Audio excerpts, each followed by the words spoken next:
আজ ২৫শে ডিসেম্বর বড়দিনের উৎসবে মেতেছে খ্রিস্টান সম্প্রদায়। পৃথিবীর সকল অশান্তি দূর করে শান্তি সমৃদ্ধি কামনায় উদযাপন করা হচ্ছে যিশুর আগমনী দিন। রাজধানী গির্জাগুলোতে চলছে প্রার্থনা, সংঘাত হানাহানি ছেড়ে সম্প্রীতির বার্তা ছড়িয়ে দেওয়ার আহ্বান খ্রিস্ট ধর্মাবলম্বীদের।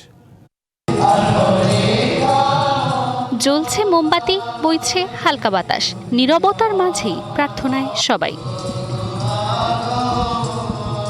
বড়দিনে এমন আয়োজন রাজধানীর গির্জায় গির্জায়, শান্তি সমৃদ্ধি কামনায় খ্রিস্টান সম্প্রদায়। পরিবার পরিজন নিয়ে উৎসবে মেতেছেন সবাই। শুভেচ্ছা বিনিময়, কেক, পিঠা তৈরি ও খাওয়া দাওয়ার পাশাপাশি আছে নাচ গানের আয়োজনও। প্রতি বছরের মতো এই বছরও আমি আমার মা এবং বাবা আমরা গির্জায় এসেছি আমাদের স্পেশাল প্রেয়ারের জন্য। আজকে মেহমান আসবে, তাদের সাথে আপ্যায়ন করব, নিজেরাও খাবো এবং ঈশ্বরকে ধন্যবাদ দিব আজকে সুন্দর দিনের জন্য। আমাদের সবার জন্য দোয়া প্রার্থনা এই কামনা করি, সবার যেন ভালো থাকে, সবার যেন সুস্থ মতন থাকতে পারে। আমরা যেন বিভিন্ন জাতি ধর্ম নির্বিশেষে সবাই যেন এই দেশে শান্তিপূর্ণভাবে আমরা বসবাস করতে পারি। কালার এক্সপার্ট, জর্জ স্যাপ এবং মাইল্ড অন হ্যান্ডস টেকনোলজি সমৃদ্ধ অরিক্স ক্রিস্টাল ওয়াশ আপনার laundry expert.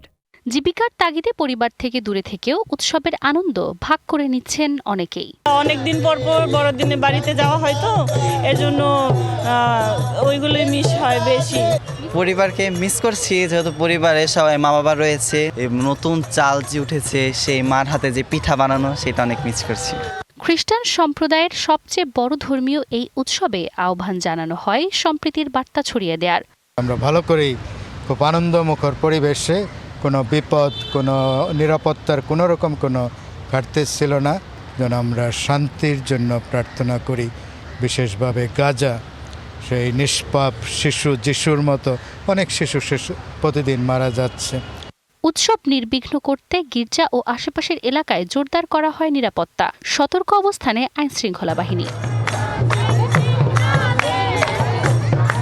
Manjuma ফরোজ Nilima, DBC news, Dhaka.